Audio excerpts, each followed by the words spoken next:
The day Caroline James signed her name next to Robert Mason's, she told herself it meant nothing. Just ink on paper. Just a way to keep what was hers. She stood in the dusty office of Judge Hartley, wearing her dead father's ring on her right hand, and a plain gray dress that smelled faintly of cedar, and she did not cry. She had promised herself she wouldn't. Mason stood beside her like a fence post, straight, still, and impossible to read. He didn't look at her when the judge spoke. He didn't look at her when he signed. And when it was done, he put his hat back on, nodded once, and walked out into the cold Wyoming morning like he'd just settled a cattle deal. That was the agreement. Nothing more than a deal. Caroline needed a man's name beside hers to inherit the Willow Pine Ranch after her father died, without a will. A Mason needed. Well, no one in Ridgeback knew what Mason needed. He was the kind of man people talked about in low voices, the kind who rode alone, ate alone, and buried his past so deep even the ground didn't know what was down there. She had approached him on a Tuesday, laid out the terms like she was selling livestock, and he had looked at her for a long moment before saying, "This stays between us. You run your land, I run mine. We don't owe each other anything beyond that." She agreed without hesitating. They shook hands. Neither of them smiled. Before we go any further, if this story already has you hooked, you know what to do. Hit that like button, subscribe if you're new, and drop a comment letting me know where you're watching from. I read every single one. You're not just a viewer, you're part of this. So now let's get back to Caroline and Mason. Because what happens next? Trust me, you won't see it coming. Caroline James had grown up on Willow Pine Ranch the way most Wyoming children grew up, learning to work before she learned to rest. Her father, Elias James, was a quiet man with rough hands and a soft heart, and he had raised her alone after her mother passed from fever when Caroline was 6. She could rope a calf by the time she was 10, mend a fence line by 12, and read a storm coming in off the mountains better than most men twice her age. The ranch was everything Elias had built, and Caroline had poured herself into it right alongside him. When he died in late September, sudden, a bad heart, no warning, she had stood at his grave in the cold and felt the ground shift beneath her feet. Not just from grief, from the quiet, terrible realization that everything he owned, by Wyoming law, would not pass cleanly to her without a fight. The county clerk had been polite about it, almost apologetic, but the words were the same no matter how gently they were delivered. Without a male co-signatory, the inheritance would be contested, tangled in legal process, and left vulnerable to outside claims. She had 3 weeks before the bank could move on the property. Caroline had spent the first week grieving, the second week planning. By the third week, she had walked across the eastern fence line to the one neighbor who kept to himself enough that she trusted he wouldn't turn her offer into gossip. Robert Mason had listened to every word she said without interrupting. Then he had asked just one question. "Why me?" She had looked him straight in the eye and said, "Because you don't talk." He had almost smiled. Almost. Robert Mason had not always been a man of silence. There was a time, years back before Ridgeback knew his name, when he had laughed easily and trusted freely. He had come to Wyoming from Missouri at 24, with a young wife named Clara, and enough hope to fill a grain silo. They had built a small homestead north of town, nothing grand, just honest land and honest work. Clara had a way of making even hard days feel light. She hummed while she cooked. She argued with him about everything, and was right about most of it. For 3 years, Mason had believed that was what life was. A good woman, good soil, and enough quiet to hear yourself think. Then one February, a fever swept through the valley. It took Clara in 11 days. A mason had sat beside her bed every one of those 11 days and had not left her side once. When it was over, he buried her under the single oak tree on the north end of his property and did not speak to another person for 2 weeks. That was 7 years ago. Since then, Mason had expanded his land, improved his cattle stock, and built a reputation as a man who was fair in business and impossible in friendship. People in Ridgeback respected him the way they respected Winter, from a distance, without complaint. He had told himself that was enough, that land didn't leave, that cattle didn't lie. That silence was safer than anything warmth had ever offered him. So when Caroline James had stood at his fence line with her straight back and her dry eyes and her carefully worded proposal, and something in him had shifted just slightly, not toward her, not yet, but toward the strange and unfamiliar feeling of being needed by another person again. The first 2 weeks of the arrangement were exactly what both of them had agreed to: distant, practical, and quiet. Caroline kept to the willow pine side of the shared fence line. Mason kept to his. They had worked out the basics before the ink dried. He would appear at the bank with her when needed, sign whatever documents required his name, and show his face in town often enough to keep the arrangement believable. In return, Caroline would handle everything else alone. No shared meals, no unnecessary conversation, no pretending beyond what the law required. It was clean, sensible, the kind of agreement 2 reasonable people could honor without complications. And for 14 days, they did exactly that. It was a broken water pump that ended the distance. Caroline had been fighting it since Tuesday, a stubborn valve that kept the water from reaching the eastern trough where half her cattle drank. By Thursday evening, she had skinned 3 knuckles, wasted 2 hours, and was crouched in the dirt with a wrench in her hand when she heard boots behind her. She hadn't called for him, hadn't sent word. Mason had simply seen the problem from his fence line and come over without asking permission. He crouched beside her, studied the valve for a moment, then reached past her and turned it in the opposite direction. The water ran. Caroline stared at it. Then she looked at him. He stood up, wiped his hands on his trousers, and said, "It runs counter on that model." Then he walked back toward his property like it was nothing. Caroline watched him go and said nothing, but she didn't forget it. Small things had a way of adding up without permission. It started with the water pump. Then it was the morning Mason noticed her barn door had come off its upper hinge and fixed it before she woke up. Then it was Caroline leaving a covered plate of cornbread on his porch after she made too much. No note, no explanation, just food. He left the empty plate on her fence post the next morning, washed clean. Neither of them mentioned it, but neither of them stopped. By the end of October, there was a quiet rhythm to their days that hadn't been planned and couldn't be easily explained. Mason made strong coffee every morning and had started making enough for 2 without thinking about it. Caroline had started leaving her porch lamp on later than she needed to, not for any reason she was willing to name, just because the light felt right, and the town noticed before they did. Ridgeback was the kind of place where nothing moved without somebody watching, and people had begun to talk, not cruelly, just curiously. At the general store, old Mrs. Peck had told Caroline that Mason had turned down a hunting trip with the Aldridge brothers because he had things to attend to at home. Caroline had smiled politely and changed the subject, but she had thought about it all the way back to the ranch.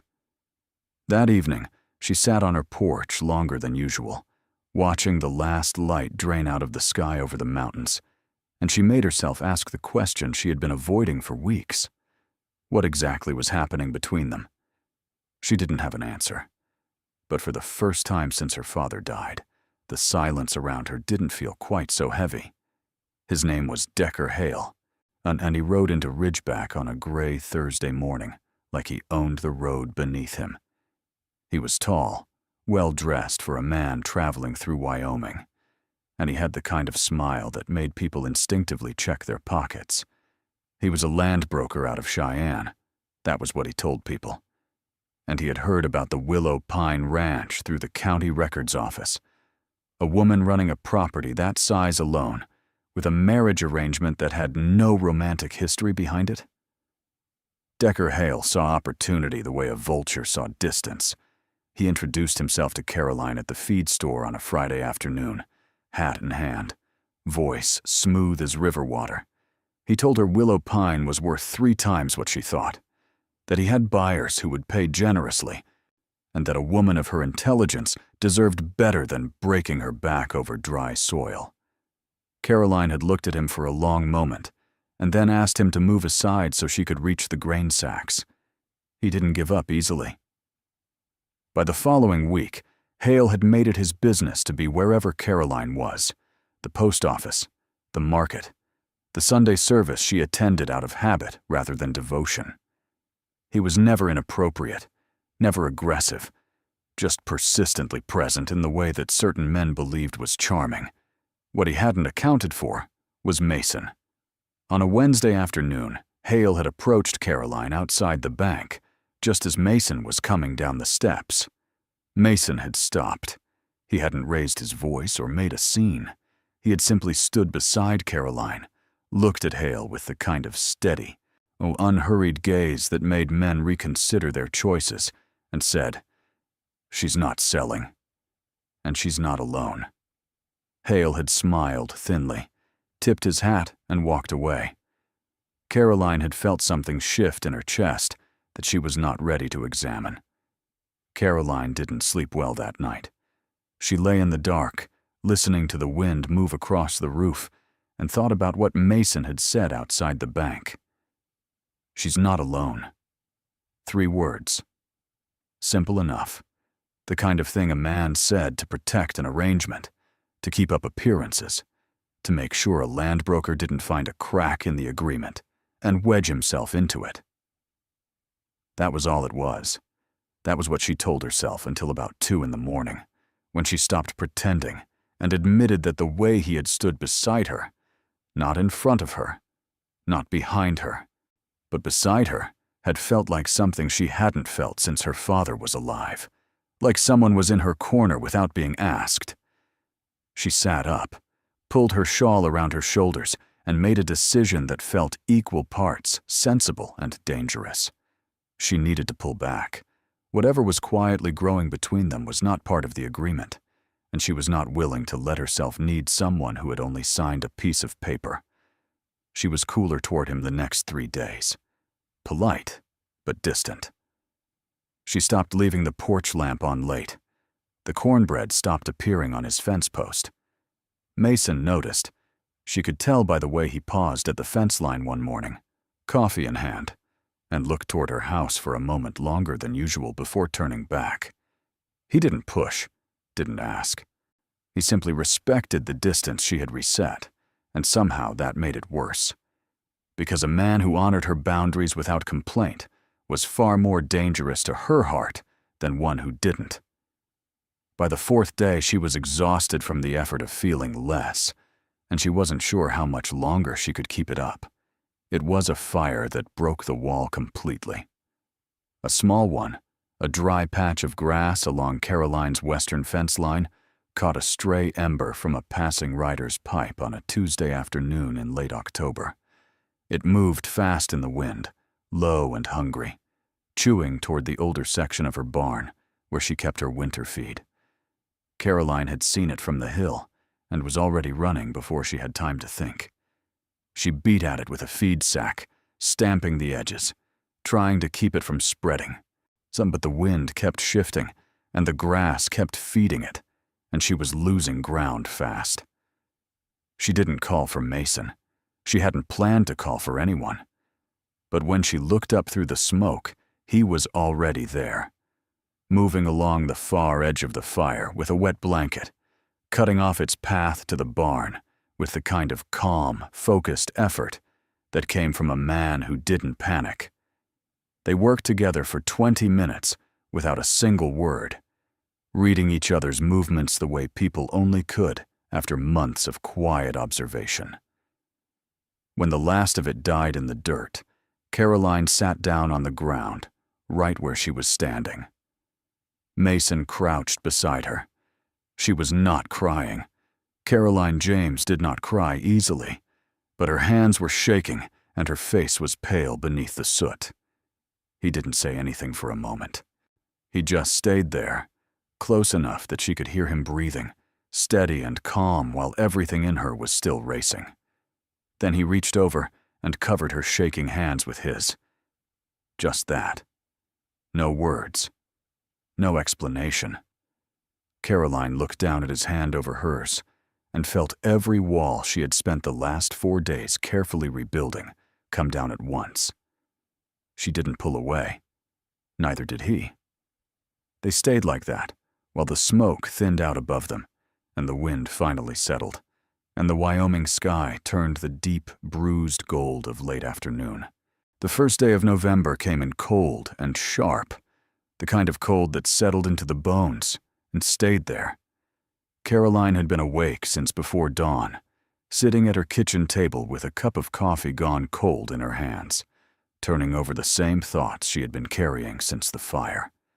Something had changed between her and Mason, and she could no longer pretend otherwise. The hand over hers, the way he had stayed without being asked, the way she had let him. She had built this arrangement on the foundation of not needing anyone, and somewhere between a broken water pump and a grass fire, that foundation had quietly given way beneath her. The question was no longer what she felt. That part was settled. The question was what she was willing to do about it, because admitting it meant risking everything. The arrangement, the ranch, the careful distance that had kept her safe since her father died. She was still sitting there when she heard boots on her porch steps. She opened the door before he knocked. Mason stood in the gray morning light, hat in hand, and for the first time since she had known him, he looked uncertain. Not weak, just honest, in a way she hadn't seen from him before. He said he had been up most of the night. He said he had tried to talk himself out of coming. Then he looked at her steadily and said, "I stopped thinking of this as an arrangement a long time ago, Caroline. I don't know exactly when it happened, but I know I'd be lost without this life we've built. And I think you know that, too." Caroline felt the words land somewhere deep and permanent. She stepped aside and let him in out of the cold. She put his coffee on. And then she told him the truth, that she had stopped pretending long before the fire, that the lamp she left on late was never about appearances, that she had been afraid to say it because the last person she had let herself depend on was buried on a hill behind the barn. Mason listened to every word without moving. When she finished, the kitchen was very quiet. He reached across the table and took her hand, the same way he had in the field. Steady, certain, like a man who had finally decided to stop running from the one thing that felt like home. Winter settled over Ridgeback like a held breath. The mountains disappeared behind low clouds. The ground hardened, and the days grew short and gray. But inside the Willow Pine farmhouse, something was quietly, steadily warming. There were no grand declarations after that November morning in the kitchen. No sudden change in how things looked from the outside. What changed was smaller than that, and more permanent. Mason started taking his meals at Caroline's table most evenings, and neither of them pretended it was about convenience anymore. She stopped catching herself before she laughed at something he said. He stopped leaving right after the work was done. The distance that had once defined their arrangement had not just closed. It had disappeared so gradually that neither of them could point to the exact moment it was gone.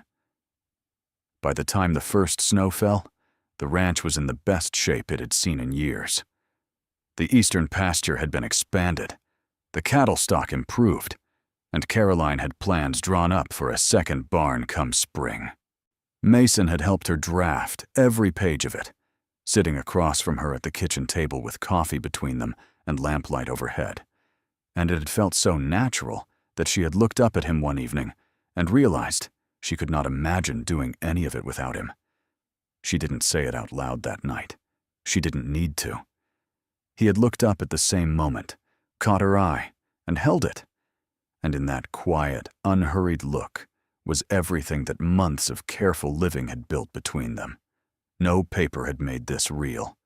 No agreement. No courthouse. No signed name. Just two people who had shown up for each other, day after day, until showing up became the only life either of them wanted. And that's where Caroline and Mason's story rests, not with a dramatic finish, but with something quieter and harder to come by. A life chosen on purpose. Thank you for staying with this story all the way to the end. If it moved you, drop a comment. I read every single one. And if you're ready for another story, it's already on your screen. Click it. I'll see you there.